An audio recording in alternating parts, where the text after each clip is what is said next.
Oh, right here. On your... Yeah, you just have a little. Right there. You got it. See, that's kind of what I'm talking about. Yeah. I just don't think you got it, to be blunt. But I don't see you as being somebody who's ready for an executive position quite yet. Why? I guess as a VP, I would need somebody who is more of a people person. You know, somebody by my side who is well-liked, who can charm a room, who can make a deal, somebody who golfs. Does that make sense? You're joking? No. Linda Little is a company secretary who expects a long-promised promotion from manager to vice president under her new boss, Bradley Preston, the son of her former boss, who had promised her the title before his death. Upon Bradley Preston's appointment as the new CEO, Linda Little faces her greatest disappointment when she is not even included in company meetings. Instead, Preston gives the position to Donovan, a recent hire and his former college fraternity brother, with whom he also plays golf. Well, yeah, he's being promoted to vice president. I'm sorry, what? Yeah, I'm typing the company-wide email about it right now. Oh, tell me you're kidding. I don't know. I literally looked at his LinkedIn profile, and they were in the same frat in college. And they play golf together, so, duh. Upon learning this, Linda Little confronts Bradley Preston in his office, expressing her unhappiness at being sidelined despite having worked for the company for 7 years, compared to Donovan, who has been there for only 6 months. Bradley Preston frankly tells her that he does not see her as someone ready for an executive position, citing her abrasive manner, lack of charisma, and social awkwardness. Bradley Preston is impressed by her boldness and invites her to accompany him, Donovan, and 2 other company executives on a business trip to Bangkok to finalize a company merger, giving her an opportunity to prove her worth. Soon afterward, Preston introduces his fiancée, Zuri, to her before leaving.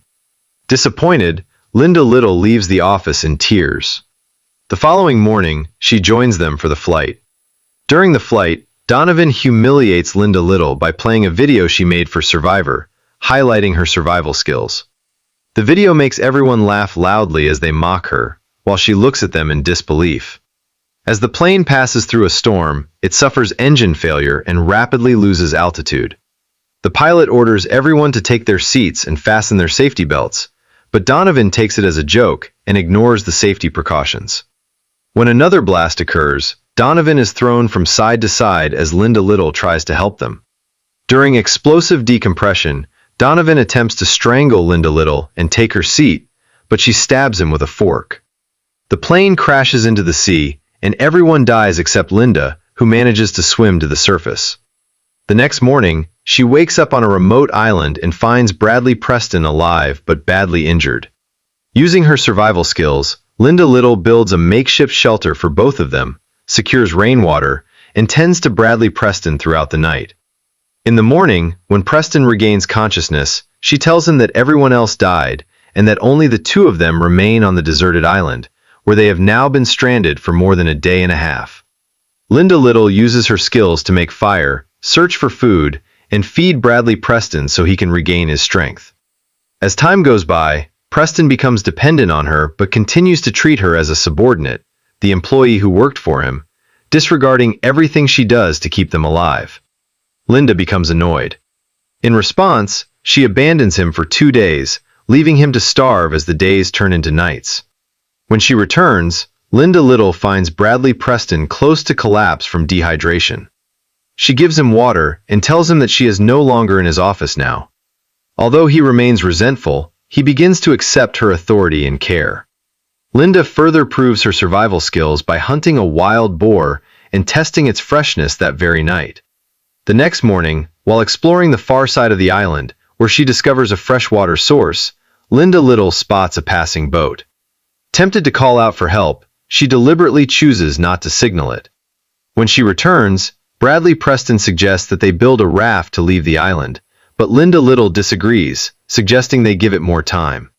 Bradley then decides to live separately from her, building his own makeshift tent and copying Linda's survival skills, but he is still unable to gather food for himself. Eventually, he returns to Linda for food. Soon afterward, as Bradley Preston recovers, Linda Little takes him for a walk and teaches him survival skills, but warns him to avoid the far side of the island marked with X-shaped rocks, claiming it is filled with poisonous plants that could cost him his life. Later, Bradley saves Linda from falling off a cliff. That very night, while drinking homemade fruit wine, Linda Little confesses to Bradley Preston that she was once married to an abusive man. She explains that she always hoped he would change because she feared being alone. One night, after an argument, she allowed him to drive while drunk, and he got into an accident that led to his death. Next morning, the storm hits the island, making them seek refuge in the cave, where we discover that Linda had secret romantic feelings for Preston, who never realized it. In mourning, Bradley Preston appears sympathetic and offers to cook for Linda, but secretly poisons her meal with wild berries before attempting to escape on a makeshift raft that he had hidden in the forest.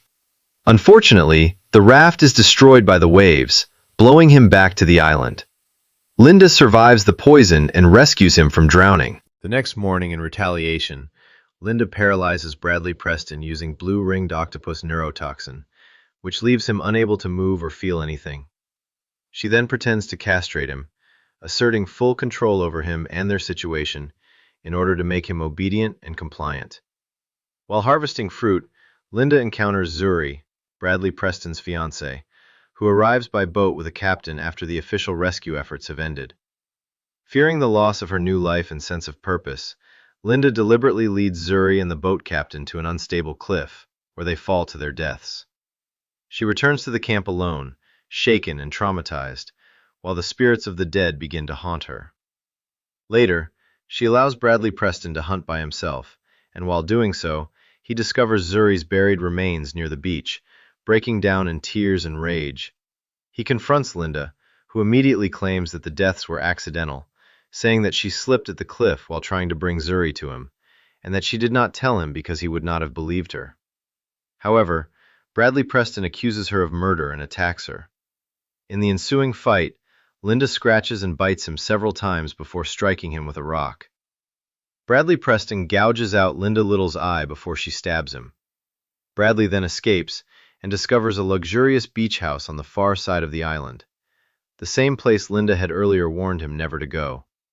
Linda follows him and reveals that she had known about the house all along. She explains that she turned off the security alarm system after breaking in when the caretakers left. She then confesses to causing the fatal fall of Zuri and the boat captain, and reveals that she had romantic feelings for Bradley Preston all along. She reveals herself and threatens Bradley Preston with a shotgun. He pleads for his life, claiming that he loves her and wishes to remain on the island together, since she has already shown him how to survive happily. However, Linda notices that he is concealing a weapon, leading to another fight. Bradley Preston seizes the shotgun, only to discover that it is unloaded. Linda overpowers him and kills him with a golf club. 1 year later, Linda has been rescued and has reinvented herself as a wealthy and beloved celebrity, capitalizing on public interest in her ordeal as the apparent sole survivor of the crash. At a celebrity golf tournament, she promotes a film adaptation of her best-selling memoir and announces her intention to write a self-help book, saying, "No help is coming, so you'd better start saving yourself." She drives off with her pet cockatiel while listening to Blondie's One Way or Another. Thanks for watching.